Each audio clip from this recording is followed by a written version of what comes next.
Geometric distribution में हमारे पास इस तरह से होता है। मैं अपनी पिछली वीडियो में वैसे आपको बता चुका हूँ कि हमारे पास इसके लिए जो फार्मूलाज यूज़ हम करते हैं हाइपर ज्योमेट्रिक में, के सी एक्स के सी है, ये ओवर नहीं है। यहाँ कमेंट में मेंशन किया गया था कि यहाँ पर डिवाइड का निशान नहीं है, तो मैं आपको ये बताऊँ कि ये सी है, कम्बिनेशन के C x capital N minus K n minus x, ये स्मॉल एन है और ये कैपिटल एन है। इस तरह capital N C small n. एक छोटा सा क्वेश्चन अजम्पशन के लिए इस टॉपिक को, हाइपर ज्योमेट्रिक डिस्ट्रीब्यूशन को क्लियर करने के लिए, कवर करने के लिए एक छोटा सा क्वेश्चन है कि एक कमेटी है। उस कमेटी में एक question, a committee of the size, question मेरे सामने है, a committee of size 3 is to be selected. A committee of size 3 is to be selected from 4 men and 2 women। From 4 men, men कितने हैं 4, women कितने हैं। A committee of size 3 is to be selected from the 4 men and 2 women। Okay, अब इसमें से आप देखें ये टोटल कितने हैं। टोटल हमारे पास है 6। सेलेक्ट कितने हैं यानी ड्रॉन कितने हैं वो आपने देखने हैं। वो शुरू में ही कहा गया था committee of size 3, a committee of size 3 is to be selected from the 4 men and 2 women।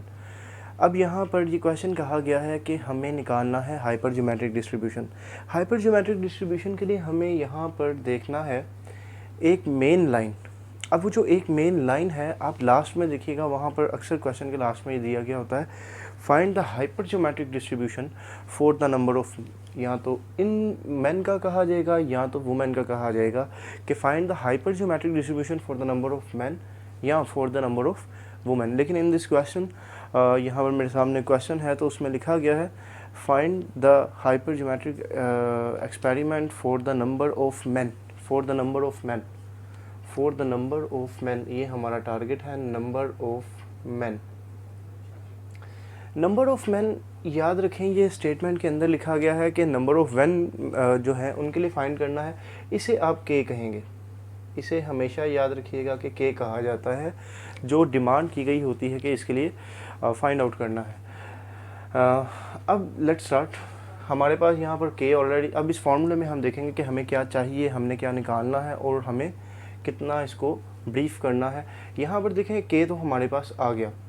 अब capital N, what is meant by capital N, याद रखें ये जो टोटल नंबर होते हैं इसको कैपिटल एन कहते हैं। ये हो गया capital N. Number of men जो थे वो ये हैं, इसे कहेंगे के। इसी तरह से अब यहाँ पर स्मॉल एन क्या है, स्मॉल एन होते हैं ड्रॉन या सेलेक्टेड। यहाँ पर स्मॉल एन हमारे पास ये है, ठीक हो गया, के भी आ गया, स्मॉल एन भी आ गया, कैपिटल एन भी आ गया। अब रह गया है ओनली एक्स। अब ये एक्स क्या होता है, एक्स हमारे पास देखें यहाँ पर क्या है, ड्रॉन कितने हैं हमने ये देखने हैं। ड्रॉन हमारे पास 3 है, यानी कि सेलेक्टेड हमारे पास 3 है, तो यहाँ पर हम 3 है, 0 1 2 3, मोस्टली 1 2 3 भी लिया जाता है। x is equal to 0 1 2 3। अगर यहाँ पर 6 लिखा होता है, एक बात, एक एग्जांपल दे रहा हूँ कि अगर यहाँ पर 6 लिखा होता है इसकी जगह पर, तो हम करते ये 0 1 2 3 4 5 6, लेकिन हमने इस तरह का कुछ नहीं करना, बड़ा शॉर्ट रखना है इसको। अब यहाँ पर हम देखें, क्वेश्चन को स्टार्ट करते हैं। p of x is equal to 0, ये मेन फार्मूला है, जनरल फार्मूला है, इसी को यूज़ करेंगे। और यहाँ पर मैं सबसे पहले इसके लिए एक स्ट्रक्चर ड्रॉ करता हूँ ताकि एक दफ़ा आपको पता लग जाए कि हमने इसका किया। ये क्या है, के सी एक्स। के क्या है हमारे पास, के is the number of man, वो मैंने यहाँ लिख दिए, स्मॉल एक्स। अब यहाँ पर एक्स मैंने आपको बताया था 0 1 2 3, आपने यहाँ पर एक्स इज इक्वल टू 0 सबसे पहले पुट किया है, 1 भी पुट कर सकते हैं, तो 0 तो ऑप्शनल पे चला जाता है, मैं यहाँ पर है 1 पुट कर देता हूँ 1। तो यहाँ पर हमारे पास x की वैल्यू क्या हो जाएगी, 1। ये क्या है, capital N. Capital N mean यहाँ पर ये, it means 6 minus K. What is meant by K, K is this 4। And now small n, what is meant by small n, small n is this 3 minus and x is what this, x की value ये है। अब यहाँ पर ये लिखा है capital N C small n, capital N is what C 6, small n is what 3। अब यहाँ पर हम इसको कैलकुलेटर से रिजॉल्व करेंगे। 4C1 first of all 4C1 हमारे पास 4 ही होता है, उसके बाद 6 माइनस 4 2, ठीक हो गया। 6 माइनस 4 क्या हो गया 2, और 3 माइनस 1 कितना है वो भी 2 है, तो 2C2 हमारे पास होता है 1, 2C2 हमारे पास होता है 1। 6C3 इज़ 20, तो यहाँ पर हमारे पास आ गया है 4/20। नाउ अब यहाँ पर 0 रन दिया 1 पुट कर दिया था, अब यहाँ पर 2 पर आए, तो अब हम x की जगह पर 2 पुट करेंगे, px इज़ इक्वल टू 2। अब यहाँ पर देखने वाली बात ये है, ये देखें C इसको मैं फिक्स कर देता हूँ क्योंकि ये सबका सेम होगा। अब यहाँ पर हमारे पास फॉर्मूला के मुताबिक k है, तो यहाँ पर 4, जो यहाँ पर x की वैल्यू है वो है 2। इसी तरह से यहाँ पर 6 माइनस 4 ये फिक्स है, तो 6 माइनस 4 हमारे पास क्या आया था 2। तो अब यहाँ पर 3 माइनस 1 था क्योंकि x की वैल्यू 1 थी। अब यहाँ पर हमारे पास आएगा 3 माइनस 2 3 माइनस 2 करेंगे तो 1 आ जाएगा।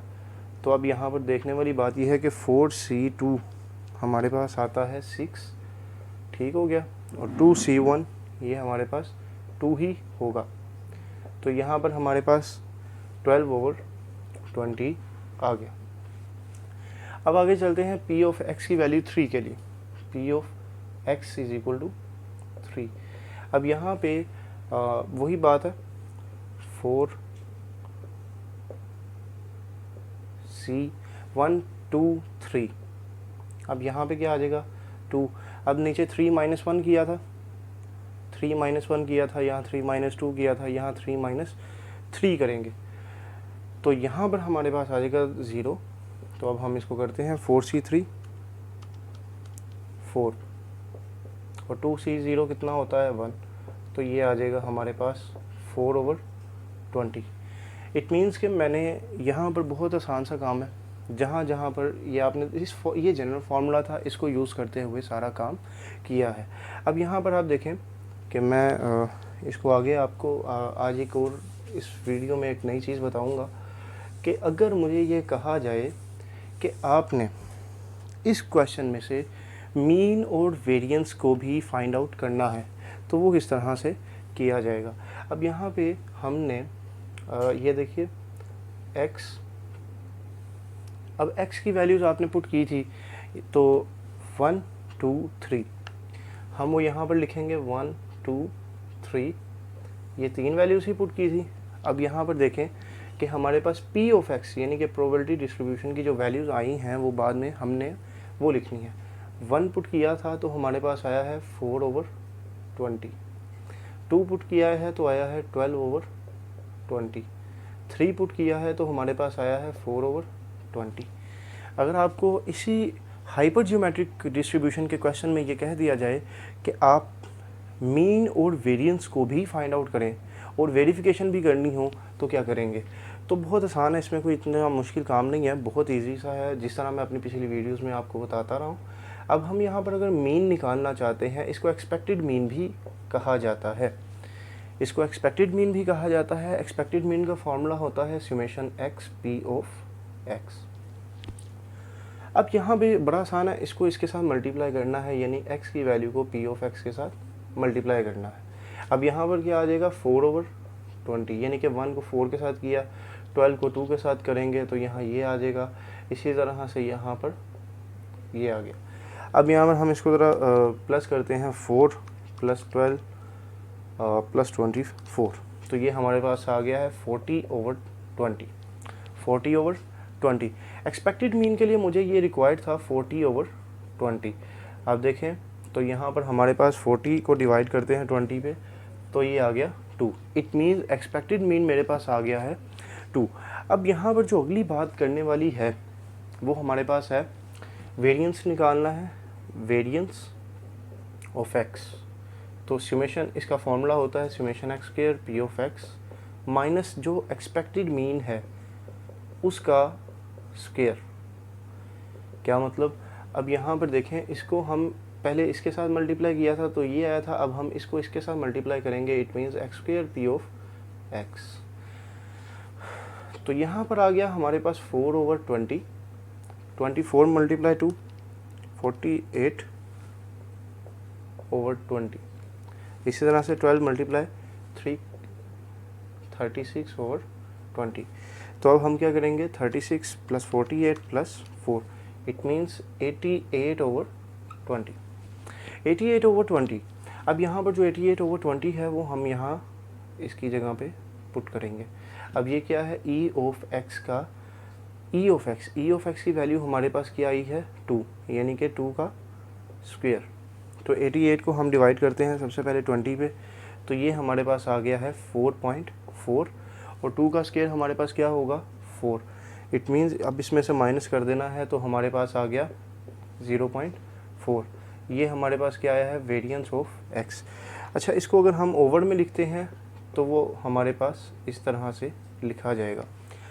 तो हाइपरज्योमेट्रिक डिस्ट्रीब्यूशन का जो ये क्वेश्चन था, committee of size 3 is to be selected from 4 women and 2 women, तो इसमें क्वेश्चन में हमने कमेटी को यूज़ किया था। बेसिकली हाइपरज्योमेट्रिक को इतना टफ नहीं था। हाइपरज्योमेट्रिक की अंडरस्टैंडिंग ये होती है, हमें ये याद रखना है के क्या है, कैपिटल एन क्या है, स्मॉल, ये नहीं कि हमारे जो पैरामीटर्स हैं हमने उनको याद रखना होता है। उम्मीद करता हूँ आपको ये टॉपिक समझ में आया होगा। लेकिन इन द